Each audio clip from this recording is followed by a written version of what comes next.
It's time to go to film school and bring in our good friend, Joe Fortunato, film study professor.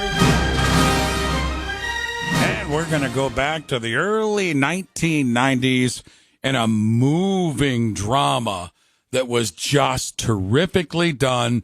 And yes, a Spielberg film. And let's bring in Joe Fortunato. And Joe, I'll let you take it from there, my friend. Well, thanks, Ray, and good morning, everybody. And indeed, we have a big one today, and that's Schindler's List from 1993, celebrating its 30th anniversary. It actually had its premiere in December of 1993, and a wider release a couple months later in February. Of course, as you mentioned, it was directed by the great Steven Spielberg, co-written by Thomas Keneally based on his book and Steven Zaillian. It starred Liam Neeson, Ben Kingsley, Ray Fiennes. It won 7 Oscars, including Best Picture and Director. That was Steven Spielberg's first directing Oscar. It had eluded him for all those years before. It also won writing, cinematography, art direction, editing, music, you name it. It swept the Oscars. It was nominated for 4 more, including Liam Neeson for actor, Ray Fiennes for supporting actor, costume, sound, makeup. It was certainly the Academy darling that year.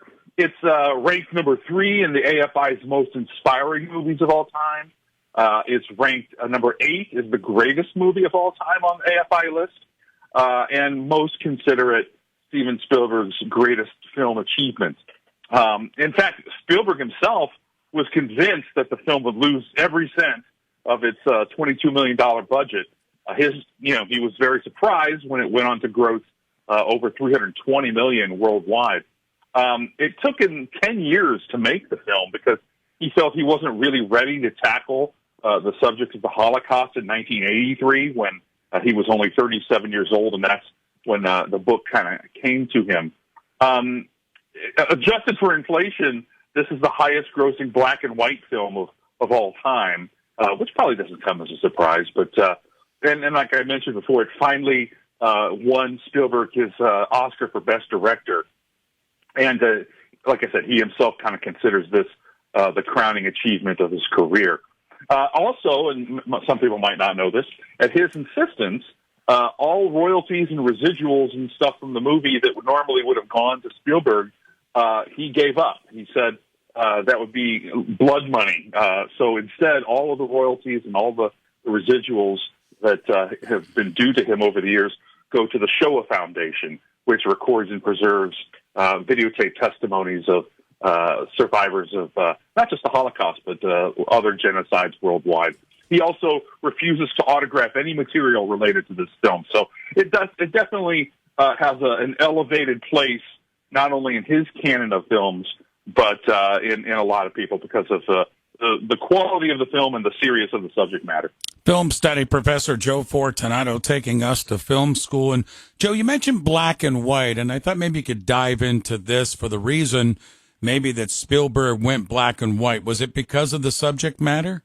Yeah, indeed. And, there certainly was discussion, as it's kind of there almost always is when a modern film is made in black and white. People say, oh, you don't want to do that. It's going to cost box office and stuff. But, this was such a different kind of subject matter.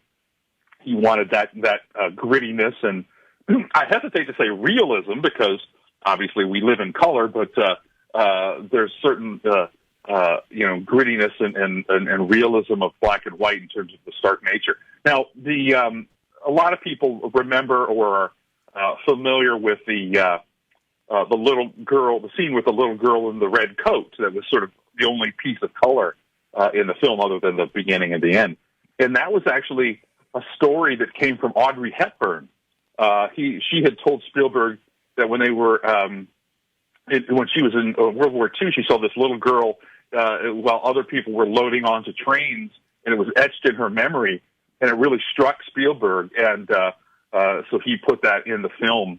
And the idea is, the symbolism behind that, because a lot of people always ask, is that here is this thing that was happening in the bigger sense, the Holocaust, that people were just ignoring. So here's this little girl that's quite visible on screen and should be visible to everybody in her surrounding but she's just being ignored. She's just walking through, and that's kind of the symbolism there behind that.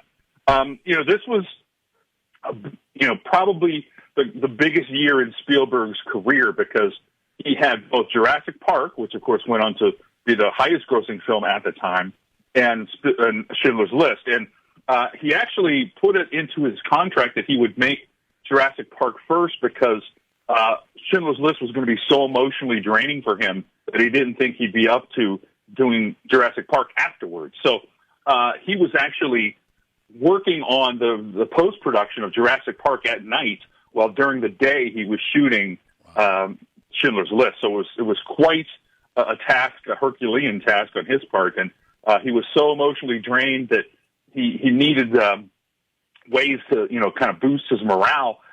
It said that he watched Seinfeld episodes at night to kind of give him a little bit of a laugh. He actually called his friend Robin Williams to have him tell him jokes and stuff and kind of lighten up the mood. So it was quite an interesting production that he went through, dealing with both of those movies at the same time. You can almost see sort of the bipolarness of that in his artistic endeavor. Well, and Joe, when you look at, and you mentioned it earlier, casting, when you look at Neeson, Fiennes, and Kingsley, I mean, I don't know if you could pick better male actors to be into those three roles. Yeah, and Harrison Ford was the first choice for the title role, but he declined, saying he didn't think people would get past his Indiana Jones persona to see the importance of the film, and I think he was right. Kevin Costner expressed an interest, even contacted Spielberg, saying he would do the part for free, but Spielberg went with the relatively, at the time, unknown Liam Neeson because he didn't want the star quality of the actor to overpower the character. One sort of I don't know, I hesitate to say fun in the context of this movie, but interesting little tidbit. Steven Spielberg never graduated from college. He never, he went to film school but didn't finish. So when he returned to Cal State Long Beach to earn his BA 30-some years after dropping out, his film professor accepted Schindler's List as his requirement to pass the class. And, of course, the film had already won Golden Globes and Oscars, and yet that was essentially Spielberg's senior thesis. Well, it's a terrific movie, and I did not realize it's been all these years since, 30 years since Schindler's List was released, but urge you, if you haven't seen it in a while, or maybe never seen it, to go back and watch it. It is really well done. It's intense, and it's a historical drama, but it's really, really good as well.